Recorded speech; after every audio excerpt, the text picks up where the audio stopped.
Welcome to the ADNA Presents. We are very happy to have another bonus episode, this time again with the Say His Name panel talking about audio description after a screening. The intention of going straight into the panel with questions and talking about AD and the film itself, particularly in the preparation for it, there's no way to jump right in effortlessly and easily. So thank you very much for being first here. Sai, if I could ask, could you give a very brief description of yourself? And we'll start by asking your experience with audio description on this film. Sure. Of olive skin, dark hair, dark eyes, black sweater, in my little studio, wood covered living room where I spend a lot of time. Thanks for that. So when you made this film, and for those of you who don't know, this premiered at Dances with Films. We now have the addition of an Oscar nominee for this documentary that we all just experienced. Could you share your experience with audio description, if any, before, during, or after the creation of the audio description? Sure. This was actually a new experience for me. I've been introduced to audio description by you and composer Stephen Lettnes. He's really the only friend that I have that's visually impaired.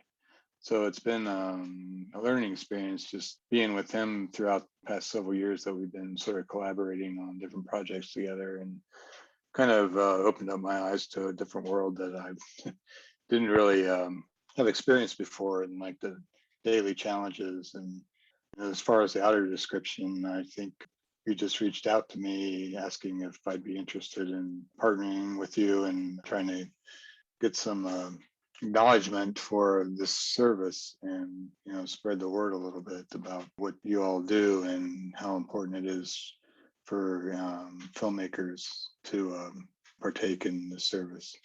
I'm curious also if I could put you on the spot. You've, I'm sure, seen this documentary thousands, if not tens of thousands of times. Is your experience with the audio description the same? Is it any different? I actually didn't know what to expect in that realm too, of getting the production back and just listening to how it was all accomplished. I think Thomas's voice added quite a bit of texture, and it was almost a supporting role, and having his voice sort of narrate that, and it just felt like it added a whole different level that didn't expect to experience. So it was a unique experience for me to hear that. If we could move on to Stephen Lettnes. Stephen is the composer of the film and was also instrumental in making sure that this film had audio description. Steve, I see you're unmuted here. Hi, everybody. I'm Stephen Lettnes. I'm a light-skinned male with light brown hair, wearing a white polo with a background that's kind of blurry. The walls are, I just had them done. It is a city loft, ultra light gray, which I'm very excited about that color. And I'm one of the composers for the film. Very good. What's your experience with audio description? Pretty late, to be honest. I'm visually impaired. I was born, and I still am, legally blind. My diagnosis just changed from what was retinitis pigmentosa, then it was macular degeneration, and now it's retinal dystrophy. So depending upon which doctor I go to, they give me a different designation. So to be honest, I didn't know about audio description until just a few years ago, which speaks to the lack of audio description in the industry. And it was through connecting with you, Roy, that I learned more about it and became an advocate for it. And as I work in independent film and having a great friendship with Cy Dodson, as well as a partnership in that we work together, and I work for him and write music on a few of his films. That as I learned about AD and the importance of accessible media, I brought it to Cy and said, hey, this is a tremendous film. Let's expand the audience and do audio description, only to realize how much of a challenge it is for independent film to have audio description and then having it dispersed in the industry. Thanks for sharing that. Do you find that in your experience lately, the independent films, whether it's on the streaming platforms or otherwise, are embracing audio description, resistant to it, new to it? Any other experience with organizations as far as advocacy goes? Independent film is really hard. One of the things I do, I do a few things aside from composing. I run a nonprofit for composers with disabilities, and I also advocate in Hollywood with a group called 1 in 4 Coalition. And what we do is we meet with all the studios and the production companies. And my role when I speak to these executives is to advocate for expanding audio description to not only their content, but their legacy content. And having to remind them that AD is an art form, it's not an afterthought, it's not an add-on. And that's at the studio level where money is no excuse. There's no excuse. This is a part of a film. No film is done. No film is completed until it's completely accessible. And independent film, I think there's quite a ways to go. We're still in the information stage, for Pete's sakes. It's one film at a time sometimes. And thankfully, there are great individuals like Cy Dodson who listen to their composers and are like, yes, let's make this film as accessible as possible. Great answer, and your passion's coming through, Steve. Thank you. Nefertiti, could you unmute? Yes, hello. Hello. It's great to connect with you in this capacity in your role as writer of audio description. Could we jump in with a description and your experience with writing audio description? Absolutely. I keep it pretty brief. I'm a Latina female with light brown skin, hair, and eyes. And my experience with audio description is that I am an avid consumer turned provider. I write, narrate, QC. The only thing I don't do is mix. I'm nowhere near at the level as Byron. So I'm very glad that he's with us. But yeah, specifically to this project, I had the privilege, the honor of writing the audio description. In your experience of writing, did you find any surprises within the audio description creation that may have been a little different than other writing experiences that you've had? As a professional writer, you've done other writing examples. Could you maybe give some comparison, contrast, that sort of thing? Sure. The main thing that comes to mind for me is the finite spaces that we have to work with. Sadly, audio description is most often still an afterthought, something that comes at the end of a project's inception. And so when it isn't baked in, we really don't have much to work with a lot of the time. And so it's a process of choosing words very carefully that pack a punch sometimes, make your point, most importantly, describe what's going on, what's most important to the blind user. And I feel that as someone who is blind, I'm uniquely placed to make those decisions when wearing my writer hat. To me, that was the main challenge that I encountered, was just working in sometimes at a very granular level. Will this syllable work here? Is that too long of a word, sort of thing? So that's been the biggest difference I've experienced from other pieces of writing that I've composed. And it also sounds like, as a consumer of audio description, that when you do put on the writer's hat, that has a impactful, it's had an impact. Oh my goodness, yes. And this documentary, I mean, come on, we all just experienced it. I mean, full body chills. I watched it quite a number of times so that I can get the writing just so. But even now, listening to it put together here in this space with all of the team, including Cy and the audience, wow, what a piece of work.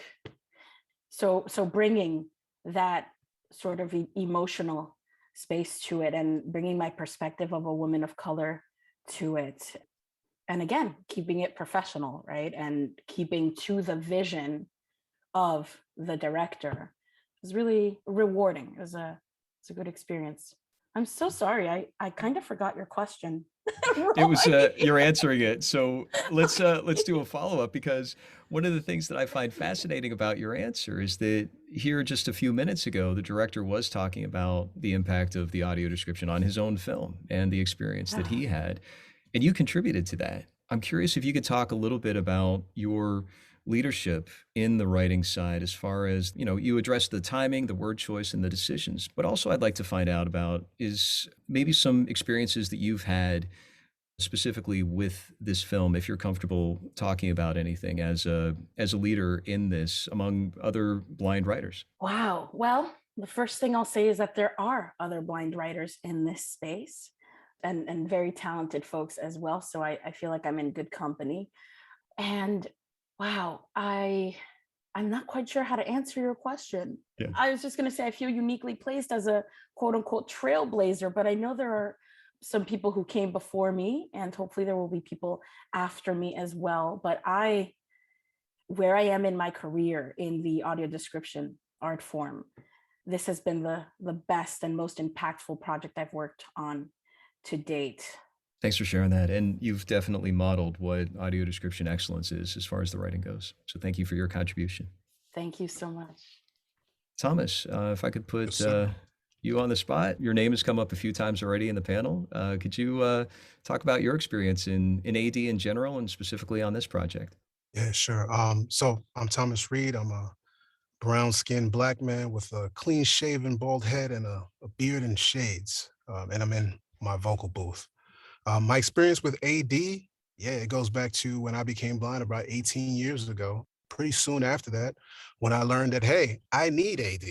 I didn't know anything about audio description before that, but my first experience was, getting to an end of a movie, trying to do my best while watching this movie without AD, and getting to the end of that movie, and it was like a silent 5 minutes of resolving the whole conflict, and I knew nothing. I knew nothing at all. And so, my wife and I kind of quickly learned about, she was the one who kind of really helped me learn about AD because she had access to the computer at that time. I still didn't have any access. So that was very, very early in my own vision loss. So, but after learning about AD and just, the impact that it had on my life, I just really got into it. And several years ago, I started kind of wondering like, hey, I think I could do this. Why can't I do this? And some of the feedback that I got in the early years was, well, it's a process. And I always like to say, well, a process is a process. It's not the process. And years later, I finally got an opportunity to participate and to narrate. And the fact that for this particular project, I got to do that with an all blind crew. Yeah, that's huge for me. I'm really excited about that. Oh, thanks for sharing that, Thomas. Yeah. Curious also, beyond your voicing, you also have other contributions that you've given to audio description. Can you talk a little bit about that? So I host and produce a podcast. I believe that's what you're talking about. It So sure I, is. It's a okay, softball cool. pitch to read Cool, my mind. Here cool. we go. Pow! There we go. So no, but I host and produce a podcast called Read My Mind Radio. And for the last few years, well, since about 2015, I was doing things on audio description ever since Daredevil came out. Actually, even before that, but in about 2 years ago, just really started focusing in more and created what's called Flipping the Script on audio description, where we really like to go into some of the not so mainstream topics around audio description. But I think at the end of the day, just really showing how audio description is so much more than entertainment, how it impacts so many things. The blind community, obviously, but all aspects of our lives. And that's what I really like to focus on. All right. Thank you, Thomas. Thank you. Byron. Hi there. Can you guys hear me? Yeah, you're clear. And it's ironic as you are the engineer who helped lead the engineering team on this film. How often do you guys hear that on a Zoom call? Can you hear me? Am I unmuted? Well, I had a really impactful experience with working on this film with Chris Snyder. He did a lot to facilitate the audio description. I learned a lot from him about the process. And it was just the first time I watched this movie as we were working on it. I had this feeling in my gut as certain scenes were unfolding, and that feeling hit me again. And I think every time I watch this, I'm going to have that same feeling. It was just amazing. Thanks for sharing that. And also your location where you're actually doing your work as a sound engineer is close by, isn't it? Yeah, I live in Minneapolis. I actually live just a few blocks from where everything happened, and a gas station down the street from my house burned down. So it was surreal to go through that, to actually be in a Lyft or an Uber and going past everything as it's happening, and then a year later watch it unfold again on the screen. It does sound like the accuracy from your experience was very consistent.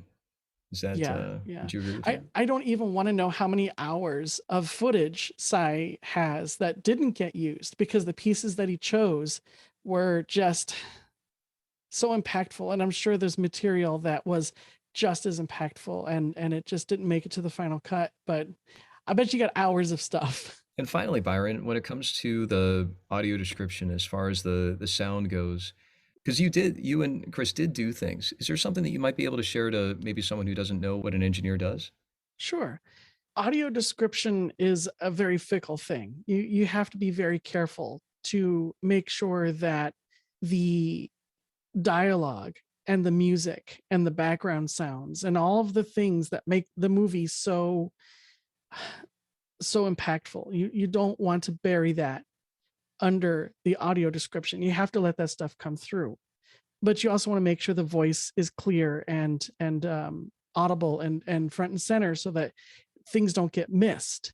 So it's all about the mix. You really have to ride those levels in such a way that it's not just ducking the audio. It's not just pulling a lever up and down.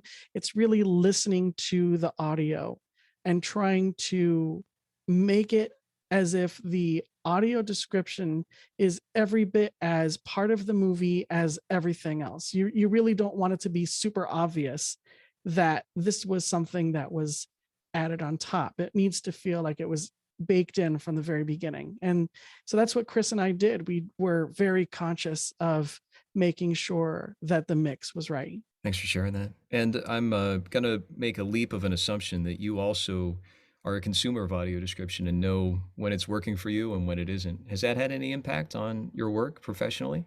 Oh, absolutely, hugely. So, I've heard automated audio description, with text to speech, and I've heard stuff where it's a human narrator, but the mix was automated, and it's so jarring. It really takes you out of the movie or the TV show, the thing that you're watching. And so I've seen a lot of bad audio description. And so that really helped me to, learn how to, make it sound like it's baked in. The other thing is my very first audio description movie was Alien. I got it from a talking book library in Arizona. And it adds so much to the movie or TV show because there were scenes where there were like tentacles and things in the background. And I missed it the first time I watched that movie without audio description. But when you watch it with AD, it's right there. And it's like, oh man, how did I even miss that? How did I miss that? So audio description just has made media so much more accessible for me. Thanks, Byron. Thank you. And finally, Serena, if you could unmute, and then we'll go back to each of our panelists to ask them how to follow on social media or otherwise. Serena Gilbert joins us as the quality control expert. How are you, Serena? How are you doing? That's saying a lot. Like I know. As soon as I said it, I'm like, she's not going to like that. Let's say professional. How's that sound? But you are an expert. You've done this many times before, and you also are a consumer of audio description. Can you talk about, in general, your experience with quality control in AD and also for this particular film? So my name is Serena Gilbert, and I am a brown-skinned female with long brown and black braids, and I'm wearing, I think it's, I don't know, just a blue shirt, sky blue. And Roy's heard me say this a million times. I think Thomas has as well. I'm an audio description snob. And I guess that's probably why I gravitated towards the quality control aspect of audio description. I got involved 18 months ago, just randomly asking a colleague about how do I get involved. And he happened to have a project that same day. And I got involved, and it's never stopped from there. My experience with this is similar to Nefertiti. She watched it way more than me, but as I was doing the quality control, I watched it several times. And even when we got like an initial mix, I watched it again, and it's still was not as powerful as tonight with this final mix and having everything.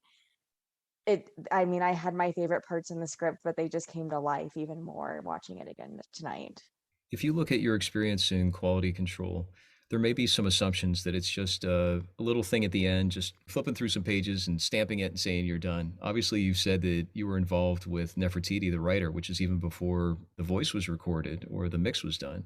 Could you talk a little bit about this specific film and maybe some experiences you had with this film as far as the quality control goes? Well, part of audio description with the writing and the quality control, especially with a film that is so visual like this one was, is we have to, as a team, kind of decide what's the most important piece of this to make sure that we describe. Because if you were to watch this with somebody and they said, well, that's weird, they didn't describe this, this, or this, it could be because there wasn't enough room. So we had to pick what was the most relevant piece of information to describe, and what is the way that we can describe it where most people who are visually impaired or blind will imagine the same thing.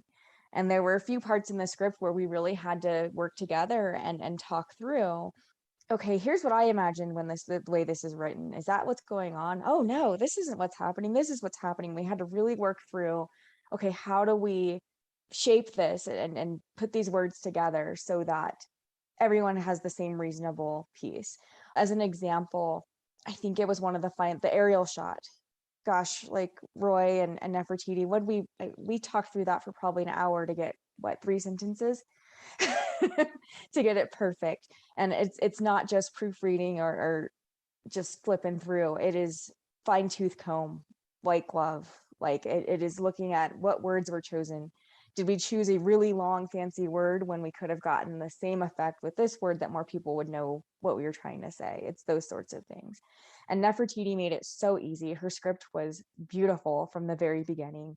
Very little actual edits had to be made. It was a really great project to work on. And Serena, one of the things I'm hearing from you and the other panelists is that in your leadership within this film that you did make decisions and there was a lot of choice that went into it, that choice has made an impact. So thank you for your contribution to this as well as everyone else. Of course. We'll go through one more round. And Sai, if I could ask you, is there anything else that you'd like to add? And could you let our audience know how to follow you on social media or otherwise? It was just a good experience to meet everyone here and see all that you do behind the scenes to make something like this happen. I had no idea it would involve so many people when we first started talking. So, but it is a team effort. It seemed to kind of go seamless with the film, and there wasn't anything that really stood out to me as like, something that didn't fit or anything like that. So I think you all did a great job, and hope that we can work together in the future on the next project, whatever that might be. My name's Cy Dotson, CYDODSON, and it's unique enough that you can just go on Facebook and type that in and I'll pop up. So Instagram too. Very good. Thanks, Sai. Steve, any other follow-ups and how to follow you? I want to thank you for hosting this, for everything you do. I'm going to put you on the spot, Roy. I mean, the ADNA is remarkable, and it's a place that I've been going to. It has really been a resource for me. What you put together and working and connecting with Thomas, Nefertiti, and Byron and Serena, having this experience too, because this needs to be on everything. And to be able to be a part of that experience, because I often wonder how many composers in post-production get to have access like this with a team, with the artistic team for audio description. And I am so grateful to have connected with all of you. And I am very eager for the future projects that I have that will be coming up to see if we can get you on as well. But wink, wink, Sai. But yeah, just like with Sai, as far as social media goes, my name is also as such that I'm like the only one. So it's Stephen Lettnes, STEPHEN LETNES. And that's the same for Instagram, Twitter, Facebook. I don't do the snaps or the TikTok. Great. And one more follow-up question, Steve, if I could also put you on the spot. If there are any interested artists who are disabled, are there any resources that you know about? Being a composer, I am terrible with self-promotion. I'm in the background. I am in post-production. Nobody knows what I look like, and thus I don't share stuff like that. So thank you for this opportunity. Yeah, I run an organization. Actually, I'm a founder of 3 separate organizations. The first one is Able Artist Foundation. If there are musicians out there who are disabled, doesn't matter what your disability is, but any disabled musicians or composers, they can register to become members of Able Artist Foundation. And we have grants and contests and discounts on software. That's ableartist.org. Another one actually is ramped, rampd.org. If you're a professional musician and you're looking for another community of professional musicians, as well as if you're looking for work within the industry. If you have a disability, there's 1 in 4 Coalition. That's the number 1 in number 4 coalition.org. We support people looking to work in the industry, all people with disabilities. So that's a whole lot of info. But if you want to email me, actually, if anybody is interested in the types of resources that are available, please email me at info at ableartist.org. ableartist.org. Thank you so much, Roy, for letting me pitch all those. Thanks, Steve. Nefertiti, I'd love to also emphasize that at the very beginning of your last, when you were sharing, you made it clear that not only are you a consumer, but you're also a voice talent as well. I want to make sure that your writing skills and your voice talents are emphasized. Is there anything else that you'd like to add to our audience? Yes. First of all, I want to echo what Stephen was saying. I want to thank you, Roy, for being our fearless project leader, as I like to refer to as, bringing us all together and assembling us and activating us to add to an already magnificent piece of artwork with audio description. So thank you. It really is a privilege to be the writer of this. I'm still like, what? I did that? And yeah. So thank you again. I also want to say that it's important for me to acknowledge the fact that blind people are writers in this space without getting mired in the muck of how we do it. Let it be enough that we can. Blind people belong in all aspects of audio description, and I and other blind writers are the models of that. Not so much the proof. I'm firmly on side, let's model. So with that said, yeah, I'd be delighted if people could follow me on Twitter. That's about the only really active place where I can be found on social media. That and LinkedIn, but LinkedIn is kind of boring, right? That's professional stuff. Twitter, I share voice stuff and opinions here and there and articles about blindness and technology, etc. You can find me at Nef Matt Oli. That's the first 3 letters of my 3 names. So NEFMATOLI. And I look forward to connecting with anybody who isn't already following me on there. Thanks, Nefertiti. And Thomas, we did talk about Read My Mind Radio. Is there anything else that you'd like to share with our audience about this film or anything else? Yeah, no, I think I'm just going to go ahead and echo Stephen, echo Nefertiti. You know, for me, a big part of audio description is the advocacy piece. And so anytime that we can spread the word like Nefertiti just did, which is so fantastic, that yes, blind people are involved with all of this and there's space for us. And we're carving that out and we continue to do that. And I'm just proud to be a part of that carving and just continuing to make space for other people. That means a lot to me personally. So, and again, I salute you, Roy, for what you do. And yeah, echoing all of that. And in terms of where you can find me, yeah, similar. I'm mainly on Twitter at TS Reed. And I'm also, if you want to follow the podcast, check that out. We're on Facebook and Instagram at Read My Mind Radio. And the only thing that I tell you is that Read is R to the EID, like my last name. That's great. Thanks, Thomas. And Byron. All right. Well, first of all, I forgot to self-describe earlier, so I'm going to do that now. I am a balding. You guys are supposed to know about that. That's why I didn't self-describe the first time. I have no hair on the top of my head, but I have some hair on the sides of my head. I have brown eyes. I have brown hair. I'm wearing a maroon shirt. I wear glasses, and I'm in my studio. If you would like to, let's say if you have a podcast or an audio description project or an audio drama, I would really love to work on it. It's because of Roy that I started my side business, superblink.org. Roy's like, "Hey, I'm looking for an editor. Would you be interested in helping me with this?" And he gave me the confidence to start a business and start charging what I'm worth, because he believes that blind people should be paid what they're worth. And so I went forth and did that. So again, that's superblink.org. If you want to find me on Twitter, my username is Byron27. That's BYRON27.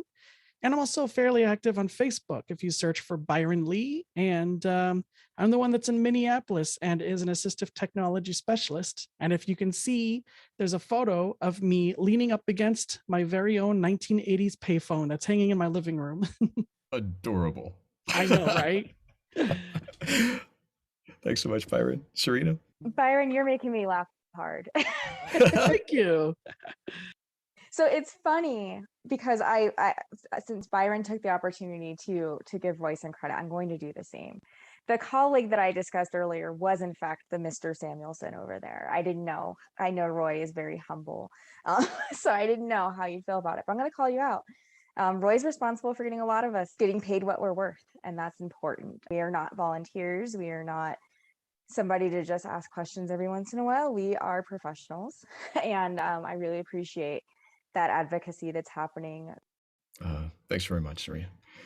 That concludes our panel discussion and our screening. Thank you all for being a part of it.